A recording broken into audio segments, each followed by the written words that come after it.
यह महिला 18,000 साल पहले से लेकर आज तक जीवित है। हर 60 साल में वह एक विशेष बॉडी वॉश में भीगती है। स्नान से बाहर आने पर न केवल उसकी ढीली त्वचा दृढ़ और लचीली हो जाती है, बल्कि उसके बेजान सफेद बाल भी एक गहरे काले दीप्तिमान सौंदर्य में बदल जाते हैं। वह एक 18 साल की तरोताजा लड़की जैसी दिखती है। इटर्नल लाइफ लिक्विड नामक यह बॉडी वॉश पुरानी कोशिकाओं को धो देता है, जिससे मानव अमरता का चक्र प्रभावी रूप से टूट जाता है। हालांकि इसे निकालने की विधि बेहद क्रूर है। केवल 1 मिलीलीटर निकालने के लिए 100 मनुष्यों की जीवन ऊर्जा की आवश्यकता होती है। इसलिए पृथ्वी के तेल, खनिजों और भूमि संसाधनों की तुलना में इटर्नल लाइफ लिक्विड ब्रह्मांड का सबसे दुर्लभ पदार्थ है। बहुमूल्य संसाधन प्रचुर मात्रा में है। साइक्स परिवार, जो पृथ्वी से दर्जनों प्रकाश वर्ष दूर एक परग्रही ग्रह पर रहता है, ने अमरता का अमृत निकालने की विधि में महारत हासिल कर ली है और करोड़ों वर्षों से ब्रह्मांड में मौजूद है। वे वास्तव में एक महापरिवार है जो स्वयं ब्रह्मांड जितना ही पुराना है। उनके पास न केवल असंख्य आकाशगंगाओं के वितरण का अधिकार है,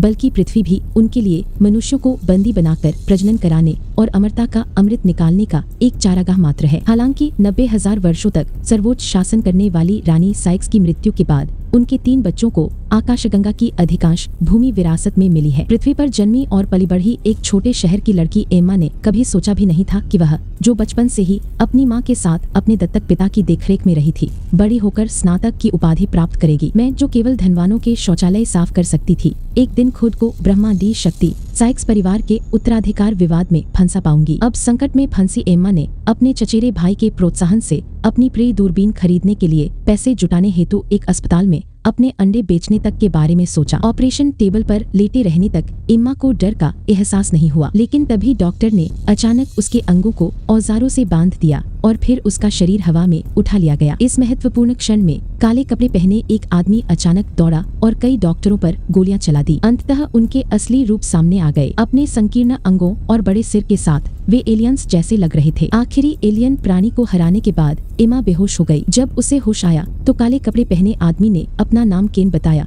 जो भेड़िए के डीएनए वाला एक अंतरतारकीय इनामी शिकारी था। केन से एम्मा को पता चला कि पृथ्वी के अलावा विशाल ब्रह्मांड में अनगिनत ग्रह हैं जिन्होंने बुद्धिमान जीवन को जन्म दिया है। अकेले आकाशगंगा ने ही लाखों बुद्धिमान ग्रहों का निर्माण किया है। एम्मा को मारने का आदेश देने वाला ब्रह्मांड के सबसे शक्तिशाली परिवार साइक्स परिवार का सबसे बड़ा बेटा था। वह साइक्स परिवार के तीसरे बेटे के यहाँ काम करता था। बड़े बेटे का आदमी फिर से उसका पीछा कर रहे थे और केन केवल एम्मा को पकड़कर आगे बढ़ सकता था। अपना पीछा जारी रखते हुए वह पृथ्वी की गोपनीयता से बचने में सक्षम उड़ने वाले जूते पहने हुए ऊंची इमारतों पर चढ़ गया। ब्रह्मांड में एक प्रसिद्ध इनाम शिकारी होने के नाते एम्मा को अपनी मुख्य साथी के रूप में पाकर भी वह अपनी चपलता का उपयोग करके अपने पीछे के हमलावर तीरों को महानगर में विस्फोटित कर सकता था। हालांकि उसने भारी क्षति पहुंचाई। केन ने एम्मा को सूचित किया कि पृथ्वी पर छिपे साइक्स परिवार के सदस्य खंडहरों और गवाहों की यादों के सभी निशान मिटा देंगे। फिर वह एम्मा को कोहरे से बचने के लिए एक सुदूर खेत में ले गया। वहाँ इंटरस्टेलर पुलिस विभाग का एक सेवानिवृत्त शेरिफ एकांत में रहता था। हालांकि मिलते ही शेरिफ ने गुस्से में केन को मुक्का मार दिया, क्योंकि वह केवल बेटी यहाँ एकांत में रहती थी। साइक्स परिवार के अराजक विवादों में भाग लेने को तैयार नहीं थी। जब शेरिफ ने फूलों के बगीचे में आक्रामक एम्मा पर मधुमक्खियों का झुंड देखा, तब उसके हाव भाव अचानक बदल गए और वह एक घुटने के बल बैठ गया। पता चला कि एम्मा की असली पहचान पृथ्वी पर छोड़ी गई रानी साइक्स की नाजायज बेटी नहीं, बल्कि अधिक कुलीन रानी साइक्स का पुनर्जन्म थी। फूलों के बगीचे में मधुमक्खियां साइक्स परिवार द्वारा विशेष रूप से संशोधित एक प्रजाति थी, जो स्वाभाविक रूप से रानी साइक्स की अधीन थी। इसका मतलब था कि साइक्स परिवार की सारी संपत्ति पर एम्मा का पहला अधिकार था। इसलिए साइक्स परिवार के सबसे बड़े बेटे ने उसे पकड़ने के लिए लोगों को भेजा, लेकिन इससे पहले कि एम्मा पूछ पाती कि वह क्यों, तब वह रानी साइक्स का पुनर्जन्म बन गई। अंतरतारकीय इनाम के शिकारियों का एक और समूह पीछा करने लगा। केन ने वहीं रुकने का फैसला किया, जबकि शेरिफ एम्मा को अंतरतारकीय पुलिस स्टेशन ले जाने की तैयारी कर रहा था ताकि गर्भनिरोधक उपाय खोजे जा सके। हालांकि इनाम के शिकारियों में से एक भाग निकला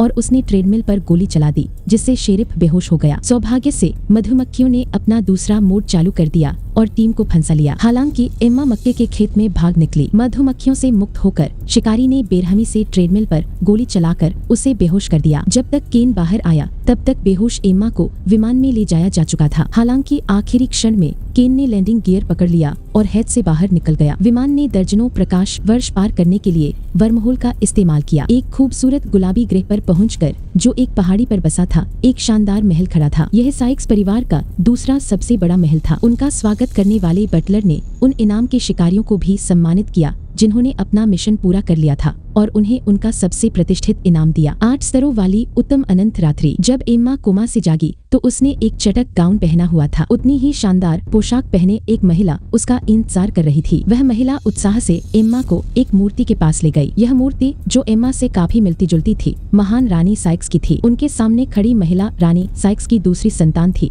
जो सिंहासन की दूसरी उत्तराधिकारी थी। क्वान अपने भाई की तुलना में, जिसे एक विशाल और शानदार विरासत मिली थी और जो एम्मा को चुप कराना चाहता था, उसने अधिक लाभ और संसाधन हासिल करने के लिए भोली एम्मा को अपने पक्ष में करने की कोशिश की। उस महिला ने 18,000 साल तक जीवित रहने का दावा किया। हालांकि उसकी मां, जो 90,000 से ज्यादा साल तक जीवित रही, की दशकों पहले हत्या कर दी गई थी। लेकिन साइक्स परिवार के मृत सदस्यों द्वारा रूपांतरित मूल कण ब्रह्मांड में कहीं न कहीं उसी आनुवंशिक क्रम को पुनर्व्यवस्थित कर देंगे जिसे आमतौर पर पुनर्जन कहा जाता है। फिर वह महिला एम्मा को अपनी चमत्कारी चेतना का साक्षी बनाने ले गई, जो अनंत रात्रि में नहाकर युवावस्था में लौट रही थी। एक महिला के लिए युवावस्था को अपनाने से ज्यादा आकर्षक कुछ नहीं होता, और उस महिला ने जो कुछ भी किया वह एम्मा को अपने पक्ष में करने का एक प्रयास था। उसका पीछा कर रहे केन ने उसके पक्ष में खड़े होकर उस महिला की योजना में बाधा डाली। चूंकि केन ने पहले ही इंटरस्टेलर पुलिस को खबर दे दी थी, इसलिए महिला ने आखिरकार एम्मा और केन को महल से जाने दिया। वे एक अंतरिक्ष यान में सवार होकर इंटरस्टेलर पुलिस के एक युद्धपोत पर पहुंचे। इंटरस्टेलर पुलिस ने न केवल एक वकील भेजा,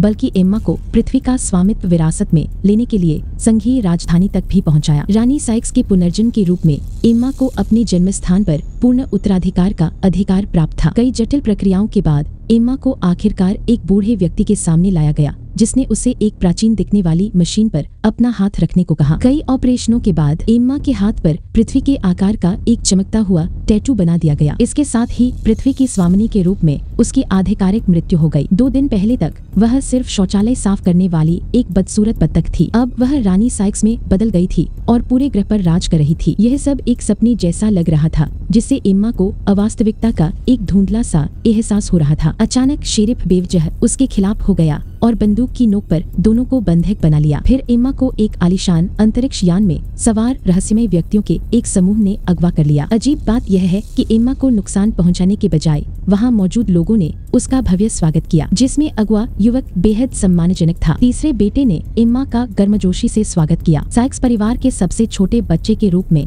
तीसरे बेटे की विरासत में सुदूर निर्जन ग्रहों की जमीनें शामिल थीं। इसलिए जबकि उसका सबसे बड़ा भाई एम्मा को मारना चाहता था और उसकी बहन उसे अपने पाले में करना चाहती थी, सबसे छोटे बेटे ने एक ज्यादा सटीक उपाय सोचा, उससे शादी कर लेना। एम्मा के अपनी मां का पुनर्जन्म होने के नैतिक निहितार्थों को दरकिनार करते हुए इस योजना ने एक ही तीर से 2 निशाने साधे। इसने उसके बड़े भाई बहनों का दमन किया और साइक्स परिवार की सारी संपत्ति सुरक्षित कर ली। तीसरे बेटे को लगा कि उसकी बुद्धि अचानक प्रबल हो गई है। एम्मा ने शुरू में विरोध किया था, लेकिन तीसरे बेटे ने इसका अनुमान लगा लिया था। फिर वह एम्मा को उस खंड में ले गया जहाँ अमरता द्रव रखा था। उसने कहा कि हालांकि उसकी बहन ने एम्मा को अमरता द्रव का कार्य बताया था, लेकिन उसने उसे यह नहीं बताया था कि यह वास्तव में मानव जीवन रेखा से निकाला जाता है। जब भी किसी ग्रह की जनसंख्या एक महत्वपूर्ण बिंदु पर पहुंचती, साइक्स परिवार उस ग्रह पर आक्रमण कर सभी मनुष्यों को नष्ट कर देता। इस रहस्योद्घाटन ने एम्मा को एक पल के लिए झकझोर दिया। हालांकि तीसरे युवा गुरु ने इस अवसर का लाभ उठाकर करुणा दिखाई और एम्मा से वादा किया कि अगर वह उससे शादी करती है तो वह और एम्मा मिलकर इस क्रूर नियम को बदलने के लिए काम करेंगे। एम्मा ने तीसरे युवा मास्टर का प्रस्ताव स्वीकार कर लिया, लेकिन इस शर्त पर कि बाकी बंदी लोगों को रिहा कर दिया जाए। केन आया। तीसरे युवा मास्टर ने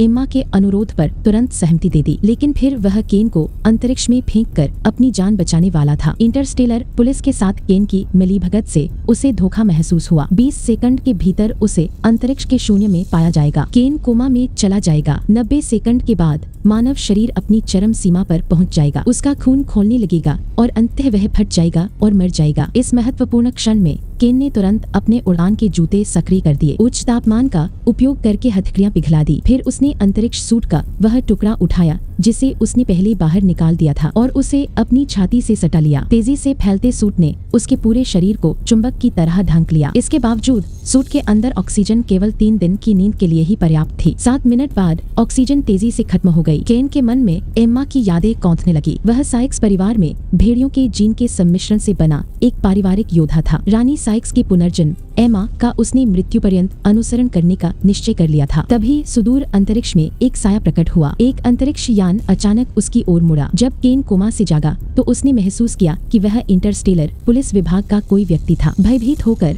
उसे अपनी सुरक्षा की कोई परवाह नहीं थी। केन ने तुरंत पुलिस यान को थर यंग मास्टर के क्षेत्र की ओर मोड़ दिया। वह अच्छी तरह जानता था कि थर यंग मास्टर इस विवाह का उपयोग एम्मा को खत्म करने और साइक्स परिवार की पूरी संपत्ति पर कब्जा करने के बहाने के रूप में कर रहा था। इस बीच एम्मा इस स्थिति से अनजान पहले ही अपने सज-धज कर तैयार हो चुकी थी और थर यंग मास्टर के साथ अपनी विवाह रस्म शुरू कर चुकी थी। इंटरस्टेलर नियम के अनुसार एम्मा और थर यंग मास्टर के विवाह समारोह पूरा करने और पति पत्नी बनने के बाद साइक्स परिवार की सारी संपत्ति पर उनका संयुक्त स्वामित्व होगा। केन और इंटरस्टेलर पुलिस का युद्धपोत जल्द ही थर यंग मास्टर के मदरशिप के बाहर पहुंच गया। जब तीसरे युवा मास्टर को पता चला कि इंटरस्टेलर पुलिस निरीक्षण के लिए मदरशिप पर चढ़ने वाली है तो वह स्वाभाविक रूप से अपनी शादी में खलल नहीं पड़ने देना चाहता था। उसने तुरंत मदरशिप की पवन सुरक्षा प्रणाली चालू कर दी। फिर अनगिनत मानवरहित विंगमैन ड्रोन मदरशिप के जासूसों की सुरक्षा के लिए उमड़ पड़े। यह देखकर केन ने दृढ़ता से एक छोटा सा हमला जहाज के माध्यम से जबरन टूट रहा था। लियोजी का सामना करना पड़ रहा है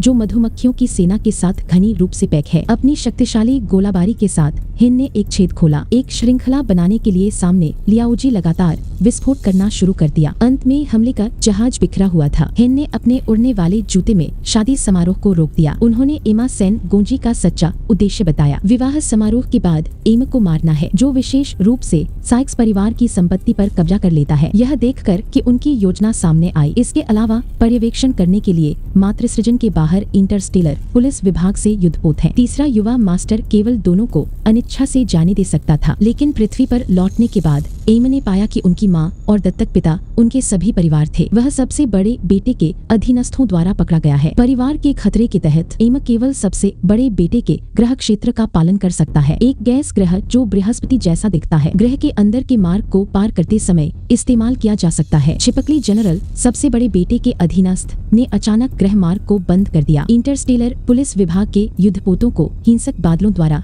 तुरंत खारिज कर दिया गया था। प्रेम घोड़े को सबसे बड़े बेटे के पास लाया गया। तीसरे बेटे और सबसे बड़ी बेटी के साथ तुलना में सबसे बड़ा बेटा और भी क्रूर दिखता है। जैसे ही हम मिले हमने एमा को थप्पड़ मारा क्योंकि जब मैंने एमा का परिचित चेहरा देखा वह अपनी माँ के बारे में सोचेगा जिसे उसने मार डाला। यह पता चला कि वह अपनी माँ के दमन से बचने के लिए 70,000 से अधिक वर्षों से क्राउन प्रिंस रहा है। उसने वास्तव में अपनी माँ साइक्स की रानी को मार डाला। तब उन्होंने एमा के परिवार के जीवन की धमकी दी। आईएएआई में एक अनुबंध पर हस्ताक्षर करें जो औपचारिक रूप से साइक्स परिवार में सभी अधिकारों को छोड़ देता है। केवल इस तरह से वह इंटरस्टेलर पुलिस विभाग से परेशान नहीं हो सकता। दूसरी ओर केन जो चिंतित था, बैठने और मृत्यु की प्रतीक्षा करने के लिए तैयार नहीं था। वह एक सुरक्षात्मक जहाज चला रहा था जो अपने बचाव के लिए जाना जाता था। पूरी तरह से बृहस्पति की आंख की ओर बढ़ा। तीव्र आंतरिक बिजली के तूफान के बावजूद केन एक फेंडर चला रहा था और पूरी गति से स्प्रिंटिंग कर रहा था। अंत में यह गरज की परत के माध्यम से टूट गया और ग्रह के अंदर आ गया। यह वह कारखाना है जहां साइक्स परिवार अमर तरल बनाता है। केन का फ्रिगेट नियंत्रण से बाहर है। इमारतों में से एक में मारा और इमारत को आग पकड़ने का कारण बना। जल्द ही पूरे कारखाने ने एक शोधन प्रतिक्रिया का अनुभव किया और विस्फोट करना शुरू कर दिया। महल में एमस समझौते पर हस्ताक्षर करने वाला है। केन समय पर पहुंचे और कई बार जनरल छिपकली के साथ लड़ाई लड़ी। यह देखकर सबसे बड़े बेटे ने बस हर समय ऐसा किया। गार्ड को तुरंत घोड़ों को निष्पादित करने दे। एक टेलीपोर्टेशन पंच अचानक प्यारे घोड़े के पैरों के नीचे दिखाई दिया। यह पता चला कि यह केन था, इसलिए वह नीचे आया। उन दोनों ने बैठक के बाद बहुत ज्यादा बकवास बात नहीं की। वे दो समूहों में विभाजित हैं। प्रेम घोड़े बंद परिवार को बचाने के लिए जाते हैं। दूसरी ओर केन को गार्ड का ध्यान आकर्षित करना था। हालांकि इस समय एक गिरते हुए बोल्डर फर्श के माध्यम से धराशायी हो गए। एमा और सबसे बड़ा बेटा एक साथ गिर गया। केन किसी को बचाने के लिए आगे आने वाला है, लेकिन छिपकली ने अपनी पूंछ को हिला दिया और उसे अपनी गर्दन के चारों ओर लपेट दिया। उन्होंने केन को हवा में सभी तरह से खींच लिया। केन को पूरी बुरी तरह से मारना चाहते थे। सौभाग्य से